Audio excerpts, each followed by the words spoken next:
Hello everyone, my name is Financial Charles. Today is March 17th of 2024, and currently the Bitcoin price is at about $68,300, so we're already being bought up from the dip. We dipped all the way down to around the $64,500 range, and we're headed right back up.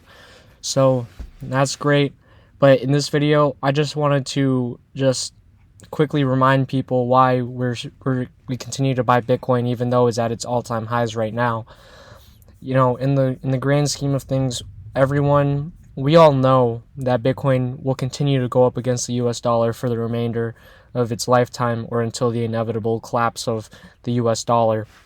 But, so that's why we're buying it right now, even though this cycle has completely broken all models already, because we've passed the all-time high well before the halving, and usually, as history has showed us, the halving typically was what caused the all-time highs, because the new issuance of Bitcoin gets cut in half. So miners, they have to sell at a premium in order to make profit, because the amount that they're mining is now cut in half, so they have to sell it for a higher price in order to cover their business expenses. So I do think that we will continue to see a rise after the halving too.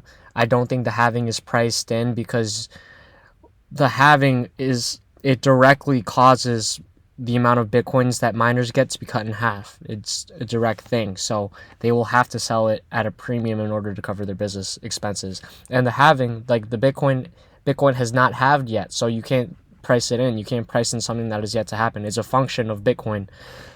But at the end of the day, there's only 21 million coins. There are now over 8 billion people in the world, and there will continue to be more people being born each day. People die every day, and people are born every day. So, this 21 million pie, you're dividing it against an ever-growing amount of people.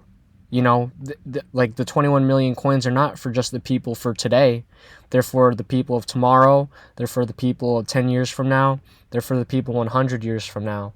And, Michael Saylor and Matthew Crowder would tell you that Bitcoin is also for the people 1,000 years from now. Like, it's a perfect store of value. It's the most perfect store of value that humanity has ever seen to date. Before this, we had gold. That was the closest thing that was our best store of value up until 2009, 2010, when Bitcoin was first invented. The problem with the gold, though, is that it's not as fixed. It's not as fixed as Bitcoin is. The more gold goes up in price, the more incentive gold miners have to mine more gold. If gold goes up in price, then of course they're going to try to mine more gold, right?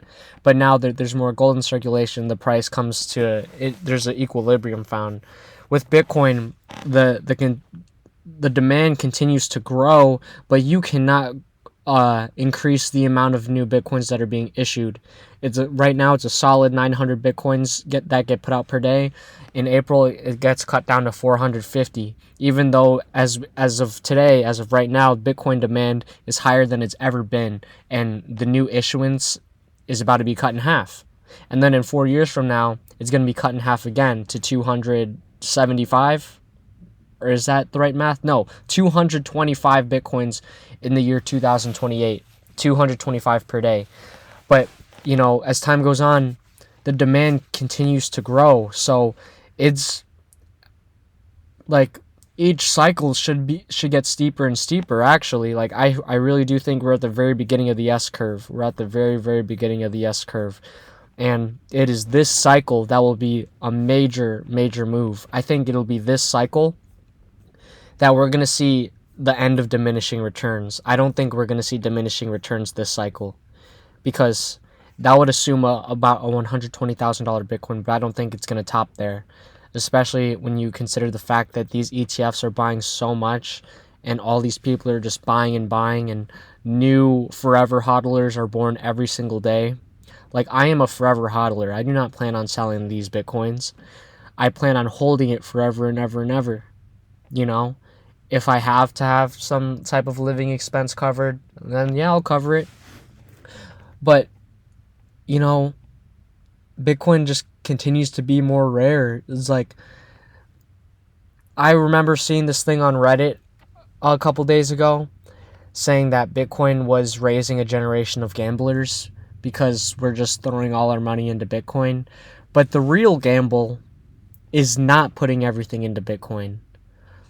Because if you're not putting everything into Bitcoin, you're betting against Bitcoin's success, and that's not a good gamble to take. Like to save your stuff in the US dollar, that's an actual gamble because you're trusting that the US government and the Federal Reserve are not going to print away your value. That's the real gamble. To Bitcoin is actually the safest play. It is the farthest thing from gambling. Bitcoin is the safest play because there's no centralized entity that can control what your money is worth. There's only 21 million coins. You cannot print more. The US government can continue to print. The Federal Reserve can continue to print as much dollars as they can to back up any Silicon Valley bank, to back up any, like they control the money printer. There's no one that controls the Bitcoin protocol. So to to put all your money into Bitcoin, that is true self-sovereignty. That is being a true sovereign individual. That is where, no one is able to control who you send your money to, how much money you have. No one controls that anymore. This is a whole new era in humanity. There was a time where where the separation of church and state was a big deal, and now we're seeing the separation of state and money. This is very powerful for the individual. It's very powerful, and it'll continue to gain more value. It'll continue to gain more value. That's how I'm feeling about Bitcoin. And we all know this is inevitable. Bitcoin to 1 million is inevitable. Bitcoin to 10 million is inevitable. Bitcoin to 100 million is inevitable. It will keep on going. It will keep on going. And so just don't be on the wrong side of history. The reason I make all these videos is because I know that I'm on the right side of history. I made that video, buy Bitcoin at $26,000, don't wait for lower prices, and I knew it was going to age well. And look, it aged perfect. It aged perfectly well, But yeah, fear and greed index is right now, it's about 79, so we're going down. It's still extreme greed, but we're going down, that's good to see. But yeah, Bitcoin will just continue to go up. Bitcoin will continue to go up. So I will continue to buy Bitcoin. I will just continue. What is the alternative? S&P 500? Let's go ahead and take a look at the Bitcoin versus S&P 500 chart real quick. That's S&P times 3. But even then, Bitcoin in terms of S&P times 3, it's going up. Let's see if there's S&P regular. Here we go. Boom. Do we need to say anything else? Bitcoin will continue to gain value against the S&P 500, and it will not stop until the S&P 500 companies use Bitcoin as a reserve. But in order for them to use Bitcoin as a reserve, they will have to buy into Bitcoin, which will send the price skyrocketing even higher. So Bitcoin is really, it's the best play. It's the safest play. And in terms of the risk to reward, it is the highest reward for your risk, because this is the most risk-free play. It is fundamentally the most risk-free. And, just having, storing your value in dollars, it's that is what's actually risky.